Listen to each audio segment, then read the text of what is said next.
Audio पिटारा सुनना जरूरी है।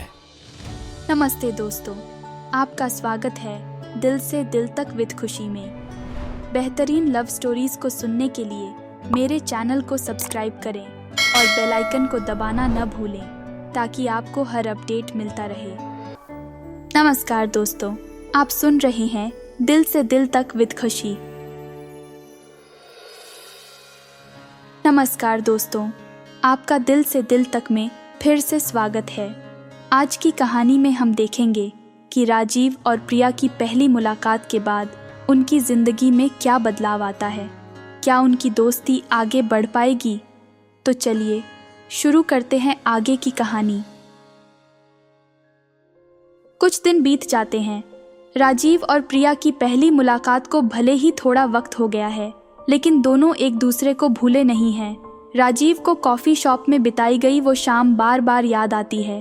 प्रिया की सच्चाई और उसका जुनून उसे बेचैन करता है। वहीं प्रिया भी राजीव के बारे में सोचे बिना नहीं रह पाती। राजीव की सादगी और उसका फ्रेंडली बिहेवियर उसे अच्छा लगता है। एक दिन कॉलेज की लाइब्रेरी में प्रिया को एक बुक निकालने में परेशानी हो रही होती है। वो काफ़ी देर से ऊंचे शेल्फ पर रखी बुक को निकालने की कोशिश कर रही है, लेकिन उसका हाथ नहीं पहुंच रहा।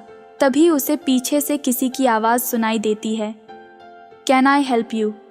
प्रिया मुड़कर देखती है तो सामने राजीव खड़ा होता है। वो प्रिया को देखकर मुस्कुराता है। प्रिया थोड़ी सी हैरान होती है, लेकिन फिर जल्दी ही संभल जाती है। प्रिया बताती है कि उसे ऊपर रखी हुई बुक चाहिए। राजीव बिना कुछ कहे सीढ़ी उठाता है और बुक उतार कर प्रिया को देता है। दोनों लाइब्रेरी के एक कोने में बैठ जाते हैं। प्रिया राजीव को देखकर पूछती है, राजीव तुम यहाँ कैसे? राजीव बताता है कि उसे भी यही बुक ढूंढनी थी और फिर आगे कहता है, मुझे खुशी हुई कि तुम्हें यहाँ फिर से देखा। दोनों उस किताब की बात करते हैं। राजीव को प्रिया का पढ़ाई के प्रति समर्पण और उसका डॉक्टर बनने का सपना अच्छा लगता है। वहीं प्रिया को राजीव की दुनिया जहान की नॉलेज और उसकी बातचीत का तौर पसंद आता है। कुछ देर बात करने के बाद राजीव प्रिया को कॉलेज कैंटीन में कॉफ़ी पीने के लिए चलने का ऑफ़र देता है। प्रिया सोचती है कि फिर से राजीव से मिलने का एक मौका अच्छा होगा, इसलिए वो उसकी बात मान लेती है। दोनों कैंटीन में बैठकर बातें करते हैं। राजीव प्रिया को कॉलेज लाइफ के बारे में बताता है और प्रिया उसे अपने बचपन के संघर्षों और सपनों के बारे में बताती है। धीरे धीरे उनकी बातचीत गंभीर से हल्की फुल्की हो जाती है। दोनों एक दूसरे को चिढ़ाते हैं और खूब हंसते हैं। कैंटीन में बैठे बैठे उन्हें काफ़ी देर हो जाती है। जब बाहर निकलते हैं तो शाम हो चुकी होती है। राजीव एक बार फिर प्रिया को घर छोड़ने का ऑफ़र देता है और प्रिया मान लेती है। रास्ते में दोनों कॉलेज फेस्ट की यादें ताज़ा करते हैं। राजीव प्रिया को अपने दोस्तों से मिलवाने की बात करता है। प्रिया भी राजीव को अपने क्लासमेट्स से मिलवाने का वादा करती है। प्रिया के घर पहुंचकर राजीव बाइक रोकता है। दोनों कुछ देर तक खामोश खड़े रहते हैं। राजीव प्रिया को अलविदा कहता है और जाने को ही होता है कि तभी प्रिया उसे रोक लेती है। प्रिया थोड़ी सी हिचकिचाहट के बाद कहती है, राजीव क्या तुम कल कॉलेज के बाहर कैफ़े में मिल सकते हो? मुझे अपनी एक प्रॉब्लम के बारे में तुमसे बात करनी है। राजीव प्रिया की बात सुनकर थोड़ा हैरान होता है, लेकिन फिर मुस्कुराकर कहता है, ज़रूर प्रिया, मैं ज़रूर वहाँ आऊँगा। तुम बताओ क्या दिक्कत है? प्रिया कहती है, अभी फ़ोन पर नहीं बता सकती, कल मिलते हैं तो सब बताऊंगी। राजीव प्रिया को बाय बोलकर चला जाता है। प्रिया अंदर जाती है और ये सोचने लगती है कि राजीव को अपनी प्रॉब्लम बताना सही डिसीजन है या नहीं। दूसरी तरफ राजीव भी घर जाता हुआ सोचता है कि प्रिया को आखिर क्या प्रॉब्लम है। वो उसकी मदद करना चाहता है, लेकिन प्रिया की झिझक को भी समझता है। अगले दिन कॉलेज खत्म होने के बाद राजीव प्रिया से मिलने के लिए कैफ़े पहुंच जाता है। वो टेबल पर बैठकर इंतज़ार करने लगता है।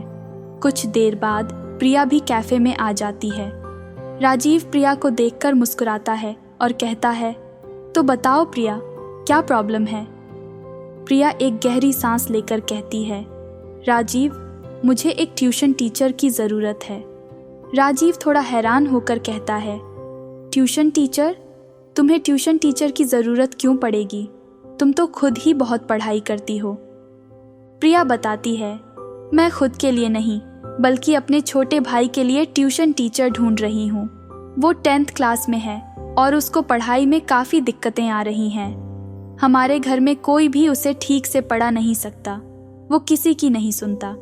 काफ़ी टीचर्स ट्राई कर लिए लेकिन कोई उसे पढ़ा नहीं पा रहा। इसलिए मैंने सोचा कि शायद तुम उसकी मदद कर सको। राजीव प्रिया की बात सुनकर सोच में पड़ जाता है। वो पहले तो टालने की सोचता है, लेकिन प्रिया की मासूमियत और उसके भाई की फिक्र देखकर उसके मन में एक अलग ही इमोशन उठता है। कुछ देर सोचने के बाद राजीव कहता है, प्रिया, ठीक है, मैं तुम्हारे भाई को पढ़ा सकता हूँ।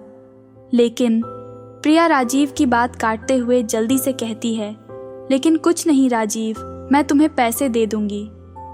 राजीव प्रिया को रोकता है और कहता है, पैसे की बात मत करो प्रिया, तुम्हारे भाई को पढ़ाना मेरे लिए खुशी की बात होगी। प्रिया राजीव की बात सुनकर खुश हो जाती है। वो राजीव को धन्यवाद देती है। उस दिन के बाद राजीव और प्रिया की मुलाकातें बढ़ने लगती हैं। कुछ दिनों बाद राजीव प्रिया के घर जाता है और उसके भाई रोहित से मिलता है। रोहित पहले तो राजीव को थोड़ा डर से देखता है, लेकिन राजीव उससे प्यार से बात करता है और उसके पढ़ाने का तरीका भी काफ़ी दिलचस्प होता है। धीरे धीरे रोहित को राजीव का साथ पसंद आने लगता है और उसकी पढ़ाई में भी इम्प्रूव होता है। वहीं रोहित को पढ़ाने का बहाना लेकर राजीव प्रिया से भी मिलता रहता है। ये सिलसिला चलता रहता है। दोनों कॉलेज के बाद साथ में लाइब्रेरी जाते हैं या फिर कैफ़े में बैठकर बातें करते हैं। राजीव प्रिया को अपनी पसंद नापसंद और अपने बचपन की यादें बताता है। वहीं प्रिया भी राजीव को अपने सपनों और अपने परिवार के बारे में खुलकर बात करने लगती है। दोनों के बीच एक गहरी दोस्ती हो जाती है। वे एक दूसरे के साथ हर बात शेयर करते हैं और एक दूसरे की खामियों को भी समझने की कोशिश करते हैं। दोनों एक दूसरे को पसंद करने लगते हैं, लेकिन बताते नहीं हैं। प्रिया के मन में एक डर बना रहता है। उसे डर है कि उसके साधारण परिवार को राजीव का अमीर परिवार एक्सेप्ट नहीं करेगा। वहीं राजीव भी अपने परिवार को प्रिया के बारे में बताने में हिचकिचाता है। उसे पता है कि उसके माता पिता को उसकी पसंद शायद मंजूर न हो। एक दिन कॉलेज से लौटते हुए राजीव प्रिया को देखता है कि वो उदास है। वो पूछता है कि उसे क्या हुआ है।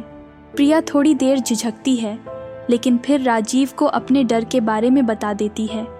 वो दोनों एक दूसरे से अपने प्यार का इजहार करते हैं। जहां उन्हें खुशी तो होती है, लेकिन एक परेशानी जो उनके सामने है उसको डिस्कस करते हैं। प्रिया कहती है, राजीव, मुझे तुम्हें अपने परिवार से ऐसे मिलवाने में डर लगता है। उन्हें तुम्हारा स्टेटस मेरे लिए पसंद नहीं आएगा। राजीव प्रिया की बात सुनकर थोड़ा हैरान होता है, लेकिन फिर उसे समझाता है कि प्यार में जाति और दौलत जैसी चीज़ें मायने नहीं रखती। वो कहता है कि वो प्रिया के परिवार से एज अ ट्यूशन टीचर नहीं बल्कि प्रिया की बॉयफ्रेंड के रूप में मिलना चाहता है। प्रिया राजीव की बातों से थोड़ी तसल्ली होती है, लेकिन अभी भी उसके मन में पूरी तरह से डर बना रहता है। दूसरी तरफ राजीव भी अपने माता पिता को प्रिया के बारे में बताने का मन बना लेता है। वो सोचता है कि प्यार के मामले में उनके फैसले की रिस्पेक्ट करेगा, लेकिन उन्हें प्रिया से ज़रूर मिलवाना चाहता है।